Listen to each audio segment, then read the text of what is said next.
चाहे ब्रह्मा कहो चाहे विष्णु कहो महादेवा, ओम नमो भगवते वासुदेवा, ओम नमो भगवते वासुदेवा। ओम नमो श्री गणेशाय नमः। हरे कृष्णा।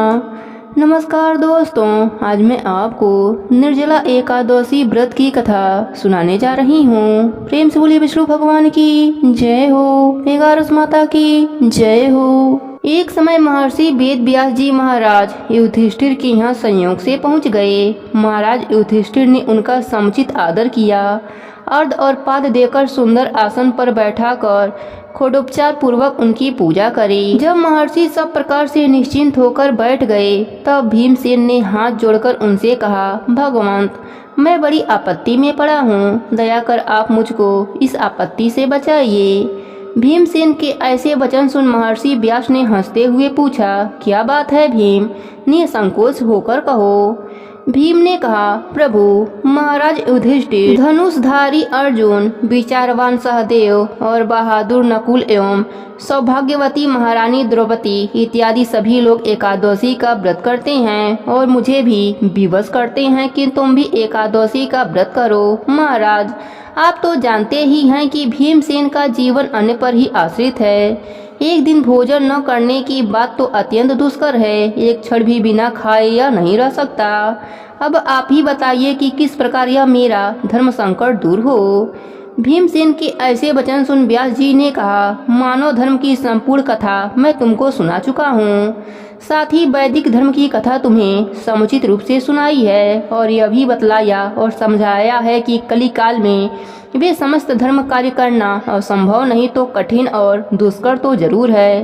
अस्तु, मानव जीवन के कल्याण के निमित्त मास की कृष्ण पक्ष एवं शुक्ल पक्ष की एकादशियों का व्रत अवश्य ही करना चाहिए। बिना इन व्रतों को धारण किए प्राणी मात्र का कल्याण नहीं है। महर्षि व्यास के ऐसे वचन सुन भीमसेन अपनी धर्म भीरुता के कारण वेद के समान कांपने लगे और अत्यंत ही भयभीत होकर बोले, प्रभु, यह तो ठीक है, परंतु व्रत का रखना और भूखा रहना तो मुझे मृत्यु से भी बढ़कर है, और वह भी हर महीने में 2 बार। वासुदेव वासुदेव, हे भगवान, अब आप कोई ऐसा व्रत बतलाइए कि जिसमें ज्यों त्यों कर एक दिन भूखा रहकर ही मैं पापों से मुक्त हो जाऊं। भीमसेन के ऐसे वचन सुन महर्षि वेद व्यास जी ने कहा, अच्छी बात है, मैं तुम्हें व्रत बतलाता हूँ, उसको करो। इस एक ही व्रत का पुण्य फल मास की समस्त एकादशियों से बढ़कर होगा। महर्षि के ऐसे वचन सुन भीमसेन प्रसन्न हो गए और हाथ जोड़कर कहा, प्रभु, कहिए और शीघ्र कहिए कि वह कौन सा व्रत है। महर्षि ने कहा, वह व्रत ज्येष्ठ मास के शुक्ल पक्ष की निर्जला एकादशी का है। तुम श्रद्धा भक्ति सहित दशमी को सोते समय भगवान को प्रणाम कर उनकी मानसिक पूजा करो और हाथ जोड़कर अपने मन में इस प्रकार संकल्प करो कि प्रभु, कल मैं ज्येष्ठ मास के शुक्ल पक्ष की निर्जला एकादशी का व्रत करूंगा, मुझे शक्ति दो कि मैं अपने व्रत को पूर्ण कर सकूं। इस प्रकार प्रार्थना कर सो जाओ। दूसरे दिन निर्जला एकादशी का दिन होगा। बिना खाए पिए निराहार और निर्जल रहो, यहाँ तक कि आचमन इत्यादि में भी जल न ग्रहण करो।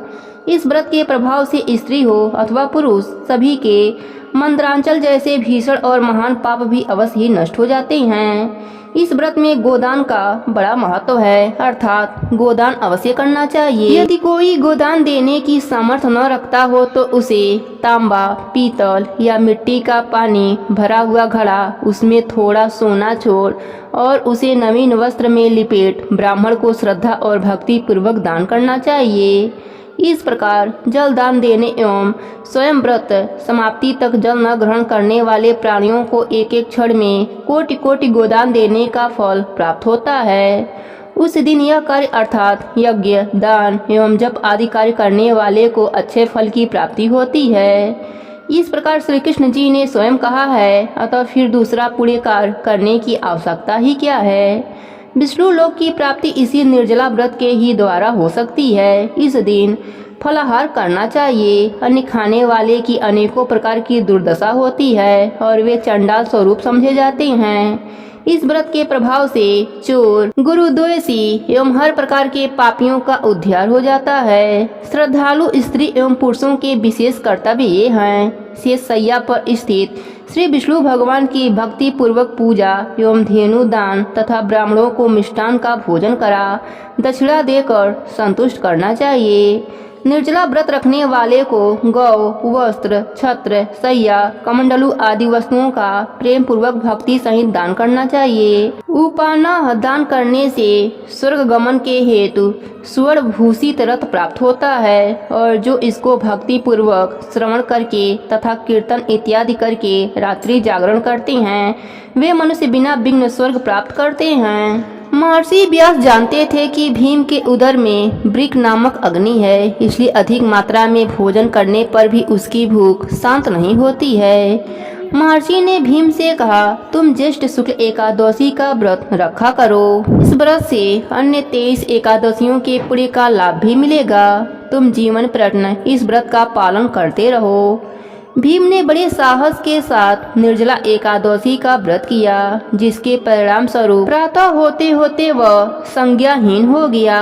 तब पांडवों ने गंगा जल, तुलसी, चंद्रामृत प्रसाद देकर उसकी मूर्छा दूर करी।